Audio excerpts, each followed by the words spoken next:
Pour le quatrième exercice, l'aire du triangle ABC, c'est un exercice très simple.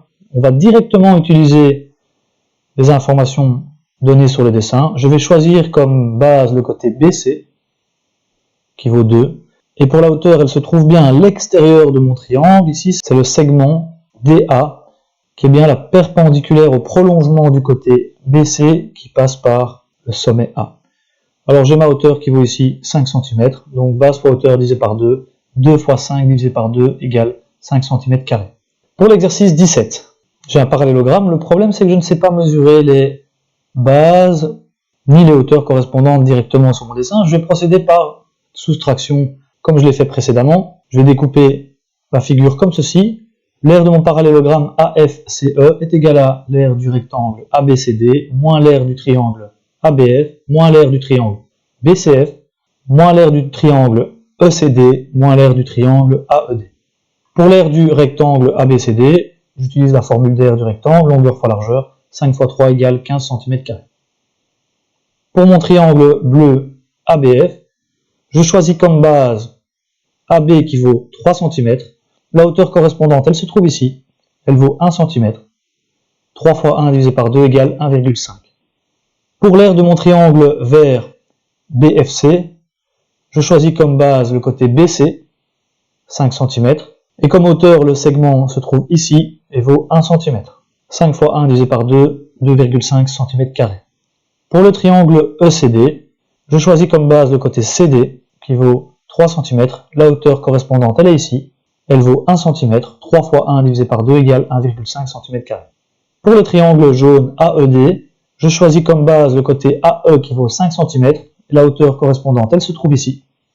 Elle vaut 1 cm. 5 fois 1 divisé par 2 égale 2,5 cm². Je peux procéder à ma soustraction pour calculer l'aire de mon parallélogramme.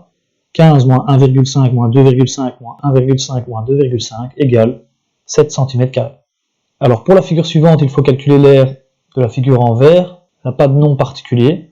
Pour calculer ceci, on va procéder par soustraction également. On va calculer l'aire du grand rectangle ABCD, auquel on va soustraire l'aire des 2 quarts de disque.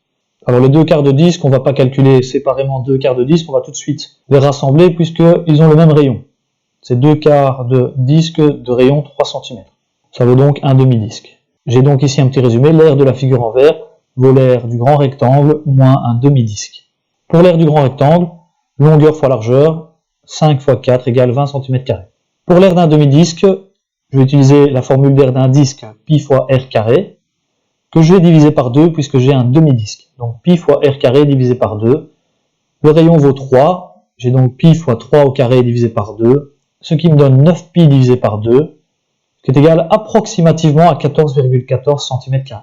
Pour l'aire de la figure en vert, c'est égal approximativement à 20 moins 14,14, qui est égal approximativement à 5,86 cm². Je mets bien le symbole approximativement puisque on a effectué un arrondi.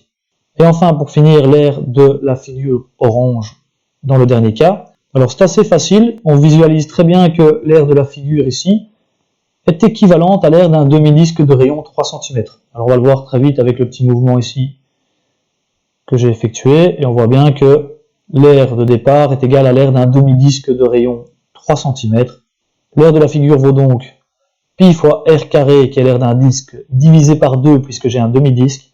Donc pi fois 3 au carré divisé par 2 égale 9 pi divisé par 2 égale approximativement à 14,14 cm².